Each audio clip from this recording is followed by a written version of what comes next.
بسم اللہ الرحمن الرحیم۔ حضرت ابو ہریرہ رضی اللہ تعالیٰ عنہ بیان کرتے ہیں کہ رسول اللہ صلی اللہ علیہ وسلم نے فرمایا، ہر نبی کی اپنی امت کے بارے میں ایک دعا قبول ہوتی ہے، بس ہر نبی نے دعا کرنے میں جلدی کی، جبکہ میں نے اپنی دعا کو اپنی امت کی شفاعت کے لیے روز قیامت کے لیے چھپا رکھا ہے، اور وہ شفاعت انشاءاللہ ہر اس شخص کو پہنچے گی اس حال میں فوت ہوا ہوگا اس نے اللہ کے ساتھ کسی کو شریک نہیں ٹھہرایا ہوگا۔ رواہ مسلم۔ حضرت ابو ہریرہ رضی اللہ تعالیٰ عنہ بیان کرتے ہیں کہ رسول اللہ صلی اللہ علیہ وسلم نے فرمایا، اے اللہ، میں نے تجھ سے ایک عہد لیا ہے، بے شک جس کا تو خلاف نہیں کرے گا۔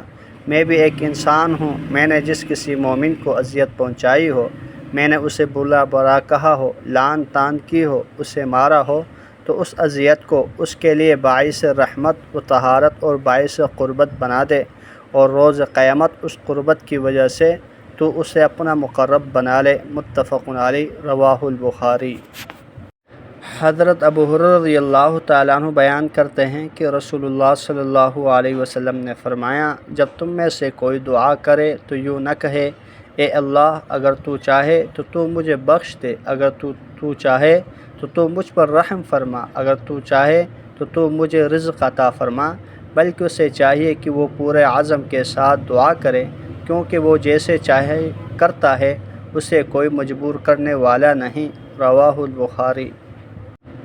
حضرت ابو ہریرہ رضی اللہ تعالیٰ عنہ بیان کرتے ہیں کہ رسول اللہ صلی اللہ علیہ وسلم نے فرمایا، جب تم میں سے کوئی دعا کرے تو یوں نہ کہے، اے اللہ، اگر تو چاہے تو مجھے بخش دے، بلکہ اسے عزم کے ساتھ اور بڑی رغبت کے ساتھ دعا کرنی چاہیے، کیونکہ کسی بھی چیز کا عطا کرنا اللہ کے لیے گراں نہیں۔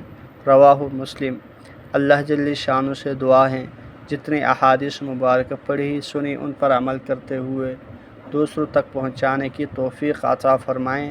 جزاکم اللہ خیرا کثیرا۔